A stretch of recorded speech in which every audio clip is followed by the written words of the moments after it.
So this first call, we're gonna play this. Looks like the E.T.N family's shy, but I'm not. ¿Qué pasó, Rob? So this is Adolfo Nica. Just want to make a comment and say, been subscribed since 2014, and yeah, I've been following you for like ever since you released the Godzilla 2014 review. So I just want to say, just keep up the good work. Always happy to see you live stream, and yeah, and hope your podcast just keeps getting better and better. Thanks. Well, Autophonica, first of all, thank you for using the messaging system, and thank you for your many years of support. And of course, currently for your support, I do see you on my streams a lot, and of course on the the comment section as well of my videos. And we're gonna keep going, man. We're gonna keep going as long as you guys are here to listen. I will be here to provide the content. And just remember, the most important thing you can do to help the content grow, to help Entertainment Talk Nation grow, is to talk about it with others, to share it with others, to encourage people to download the podcast, to visit the YouTube channel. That's always the really biggest way you can help a content creator grow. So I want to thank you for your support. Thank you for using the system and breaking the ice. Hopefully your call encourages other people to use the system. Once again, that's SpeakPipe. I will leave a link in the description of this episode so that you guys can use it and call in and leave a message. It'll probably be alive only, unless I see a surge, it'll probably only be up for another week, and then I'll just be focusing on the emails, which is a little bit easier. So next call we have is from Stephen Miller. Hey Rob, I'm calling in about the GodzillaMovies.com, and I totally agree with what you are saying. They are very clickbaity with their articles. And I even own a blog myself, and I make mistakes in my articles, but I at least go back and acknowledge that I have made a mistake and try to correct those mistakes. So why can't they at least acknowledge that they made a mistake as well? Yeah, and Steve, thank you for calling in. And Steve, once again, I want to let you guys know, Steve Miller has also been a longtime supporter of the E.T.N content. The kaijuologist.com/blog feed.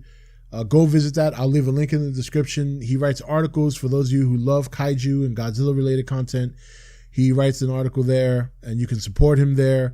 And it's a very good blog site. He pretty much stays up to date.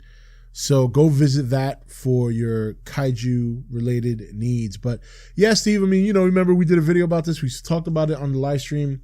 Godzilla-movies.com has been around for many years, but they have commonly made a lot of mistakes. They're not as, I would say, attentive to retractions as much as yourself as a blogger, which shows the kind of responsibility they take.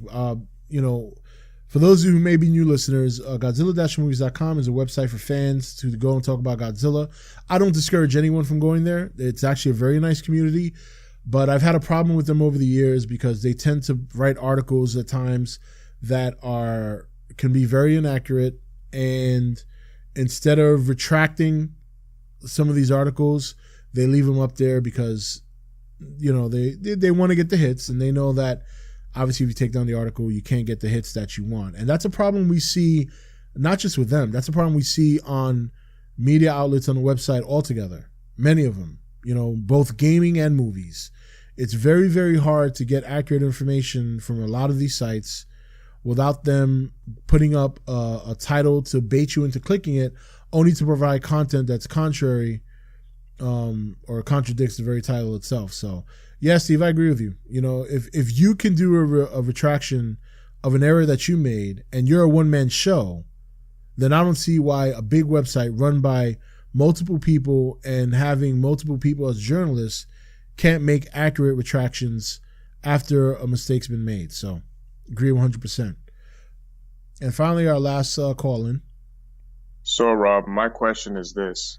For the Godzilla vs. King Kong leak, do you think is an actual clip from the movie itself, or is it just something they put together just to tease everyone what's coming for that movie?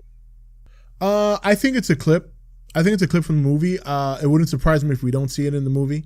We see many times that during a trailer or during a teaser or a TV spot, we'll see something that appears to be in the movie. Then we go to the movie and we remember that TV commercial or that teaser trailer, and we don't see that. That, for a good example of that, was Avengers: The Infinity War. There was that one TV spot where we saw the Hulk in Wakanda running with Captain America and Black Panther, but that never happens in the movie because, as we all know, the Hulk was too scared or too reluctant to come out and fight alongside Banner because of what happened to him in Avengers: Age of Ultron when he went crazy due to the Scarlet Witch and all that. So I do think it's a scene from the movie. Whether or not we see it in the movie when it comes out next year remains to be seen. It could be so that we may never see it, especially now considering that that's a big topic of discussion, is whether or not Godzilla and Kong can stand on an aircraft carrier. So I would lean to the fact that we may not see it. But anyway, guys, that's going to be it for this podcast episode. Thank you for listening. Thank you for those who called in. Steve Miller, Alphonica, thank you for breaking the ice. Let's see if you can encourage others to use the service. But again, you can call in with SpeakPipe and leave a message or a comment or a question. That link will be in the description of the podcast episode. Or you can email the show at etnpodcast@gmail.com. And upcoming episodes, we're going to have the Raw review. We're going to have a Rob Talks, which in that short 10-minute introductory episode, you'll have an opportunity to know what's the first topic going to be discussed on that particular show.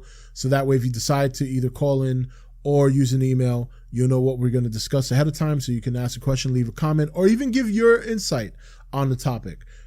Because like I said, that's going to be a show that's a little bit more personal, non-entertainment related. And then finally, tomorrow, we're going to have the Mandalorian reviews for tomorrow's episode as well as the prior episode. Friday will be an all Star Wars open review. It's going to have full spoilers. So if you're not going to see the movie till Friday night, don't listen to that episode until after you watch the movie, unless you don't care about spoilers. In that case, you can join in. Don't forget, we are streaming tonight on Twitch at 8 p.m. Eastern Standard Time. We will be then streaming Friday and Saturday. There will be no stream Wednesday, and I'm going to leave it up in the air for Thursday. It definitely won't be Thursday night, but I might pop on early, like around 7 o'clock Eastern, to kind of hang out before I head out to the movies. So I'll be posting that on Facebook, Twitter, and keeping you guys posted. And finally, we do have a Godzilla vs. Kong video coming up on YouTube at some point today, probably later on this evening. So stick around. There's a lot of content coming out today. I want to thank you guys for taking the time out to listen to this episode. Don't forget to support us at etn.podbean.com. We are also on iTunes, iHeartRadio, and Spotify. So there are plenty of places where you can find Entertainment Talk Nation content. Until the next episode, this is Rob signing off for E.T.N, where we don't do news, we just talk entertainment. Take it easy. Thank you for listening to Entertainment Talk Nation. Don't forget to rate and follow and visit us on YouTube at E.T.N, where you can subscribe to the channel for daily content.